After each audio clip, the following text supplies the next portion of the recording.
All right, hi class.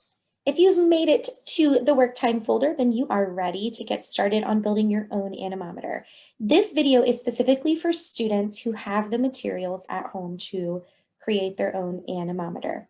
If you do not have the materials, that is okay. You will want to check out option 2 of the work time where I have pre-recorded video of doing the lab so that you can complete the student handout. All right, for those of you with materials, here's what you're going to need today. You're going to need a hole punch, just a single hole punch. You're going to need 5 Dixie cups, like the little bathroom ones. You'll need 2 straws. You'll need 1 pencil with a nice eraser, 1 push pin, and you're going to need the Make an Anemometer student sheet, which is linked in the work time document.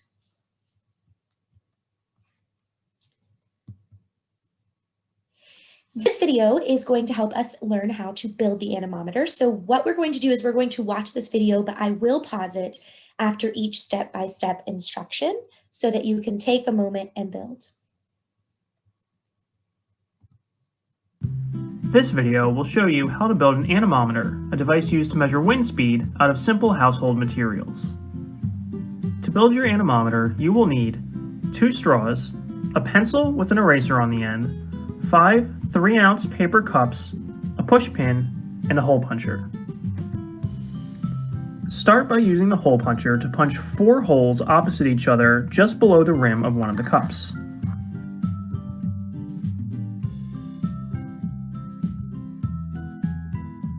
Then, push the 2 straws through these holes.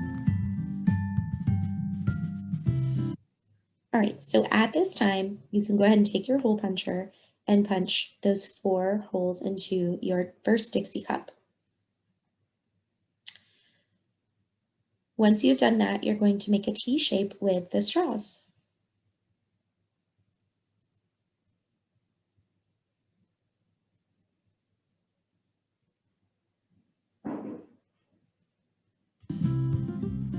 Use the hole puncher to punch 2 adjacent holes in each remaining cup.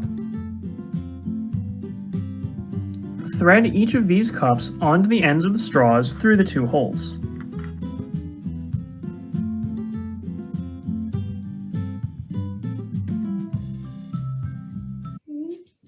All right, so for the remaining 4 cups, you are going to hole punch 2 side-by-side or adjacent holes into each of the cups. And those 4 little spokes of the straws will go into those holes, as you can see in the image.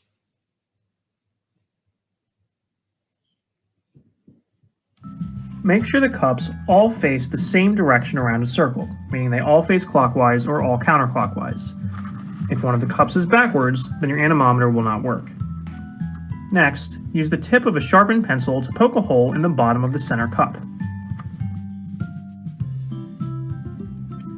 Press the pencil through the hole eraser first and wiggle it slightly to widen the hole so the pencil can rotate easily. Lightly press a push pin through the 2 straws and into the eraser. Do not push it in too far or this will create too much friction and your anemometer will not rotate. Stand your anemometer up on end and try giving it a spin. If it doesn't spin, try loosening the push pin to reduce the amount of friction. Now, hold the anemometer up in front of a fan or take it outside on a windy day. Observe how fast it spins when the wind speed changes. To see written instructions for a science project and classroom lesson plan you can do using the anemometer, visit the links at the end of this video. All right. If at any point you need to re-watch that video, you can of course rewind this to get your steps. But once it is built, then you will move on to completing your Make an Anemometer activity.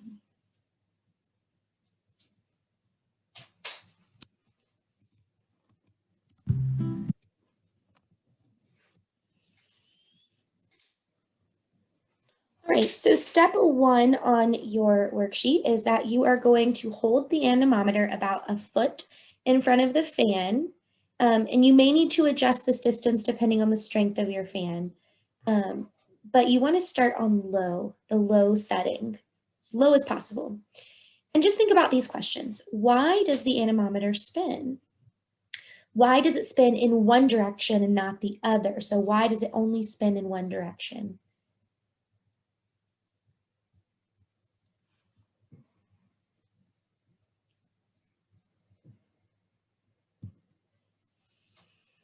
All right, now you can look at the first section that is boxed up in red here on your Make an Anemometer student worksheet. You're going to complete the Think Through Your Experiment section. So the first question says, what do you think will happen to your anemometer's rotation speed when you increase the fan speed? So make a prediction. You've already looked at your anemometer spinning on low. What do you think will happen when you increase the speed to medium or to high?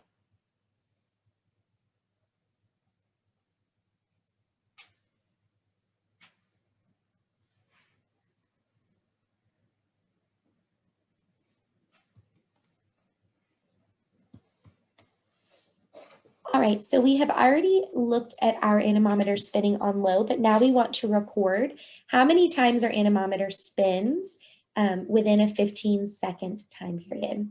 So using a stopwatch on your iPhone or on any other device, you're going to set a little timer for 15 seconds, and you're going to turn on the fan on low. Once the anemometer starts spinning, you can start your timer. And every time that the anemometer comes back around in a circle, that's one rotation. You want to see how many rotations you get in 15 seconds of your anemometer.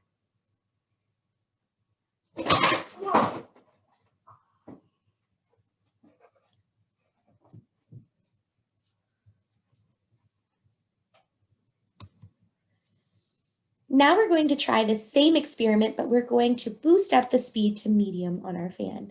So again, go ahead and turn your fan up to medium. Start letting that anemometer spin. When you're ready, go ahead and start your timer for 15 seconds and count how many revolutions or rotations you get on that anemometer in 15 seconds. Spoiler alert, it should increase because the wind is blowing faster.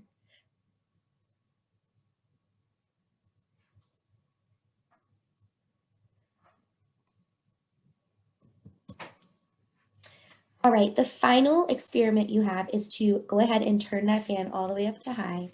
You can do that now. Go ahead and start letting your anemometer spin very quickly. When you're ready, go ahead and set 15 seconds on your stopwatch, and you can start counting those revolutions of your anemometer as it spins.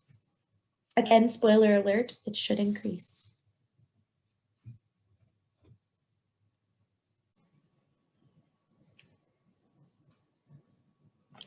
After you have completed the experiment, we're going to now practice some of our math skills, and we're going to graph the data that we found in the experiment portion of our anemometer rotations. So we're going to definitely need the information of our rotations when the fan was set at low, medium, and high in order to complete this portion of the activity.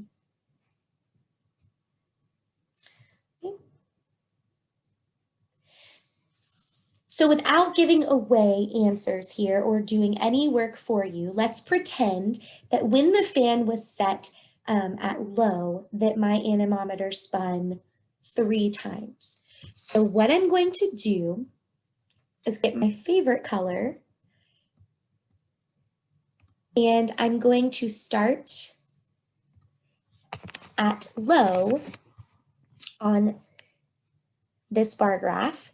And since I'm at low, I'm going to say in 15 seconds, my anemometer spun 3 times, 3 revolutions. Okay.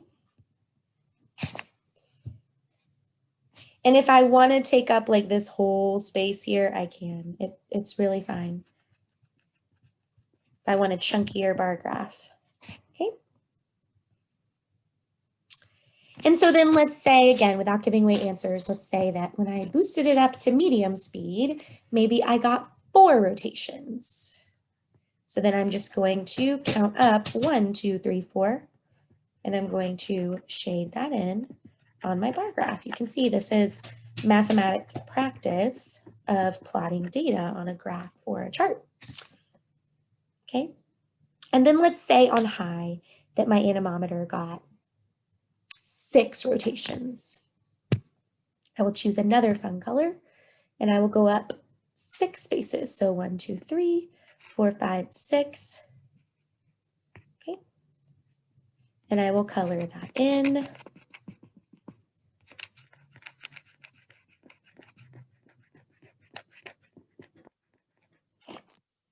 Now again, this is not accurate data. This is just me pretending that I collected this data and plotting it on my graph. Your graph may look different, especially depending on what kind of fan you used. Yours could be different level of strength than mine. All right, once you've graphed your data and done this mathematic practice, then you're going to finally answer number 4, which is the last part. This is your reflect. What happened to your anemometer's rotation speed when you increase the fan speed? So all of this data here should help you answer number 4. Okay, as the speed got higher, what happened to my anemometer's rotation? Okay, and then it says, does this match your prediction? So this is the great work of scientists here. You made a prediction to begin with of what you thought might happen as you increase the speed of the wind. Were you right? Were you wrong? It is okay if you were wrong. You just want to reflect as to why. What was wrong and what did you learn in the process?